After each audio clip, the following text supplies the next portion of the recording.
L'Europe panique parce que la Russie aurait massé 100 000 soldats prêts à attaquer Pokrovsk, ville clé de l'est du pays. C'est le dernier grand nœud routier et ferroviaire qui alimente le front ukrainien dans le Donbass. La ville est aussi un hub militaire et civil. Si elle tombe, les conséquences seront visibles en Ukraine.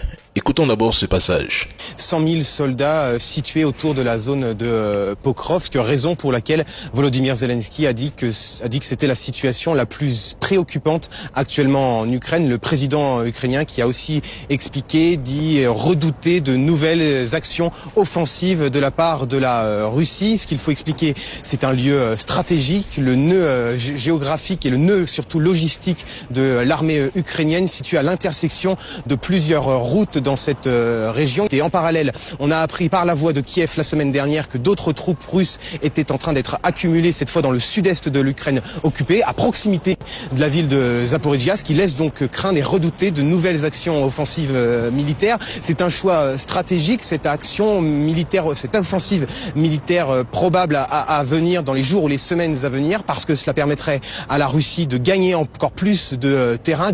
C'est qu'aujourd'hui, il n'y a plus assez d'hommes pour tenir la ligne de front. Il y a un certain nombre de reportages qui viennent de sortir. Quand on voit qu'il n'y a que quelques dizaines d'hommes pour tenir des centaines de mètres, sinon des kilomètres, il y a un problème, effectivement.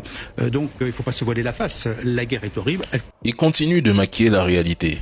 Zelensky est acculé. Washington ne payera plus la facture ukrainienne et renvoie l'ardoise aux Européens. Plusieurs dirigeants du vieux continent, sauf le président Macron, qui s'entête, parlent déjà de concessions territoriales pour tourner la page une bonne fois pour toutes. Mais Zelensky, enfermé dans sa bulle médiatique, joue encore à promettre une victoire finale alors que sur le terrain, son armée n'existe plus. Et celui qui croit que la Russie n'a plus de soldats vit dans un dessin animé. La Russie, c'est 145 millions d'habitants, un réservoir massif de volontaires, de réservistes et de mercenaires. Même en mobilisant 1% de sa population, elle aligne une armée plus grande que certains continents.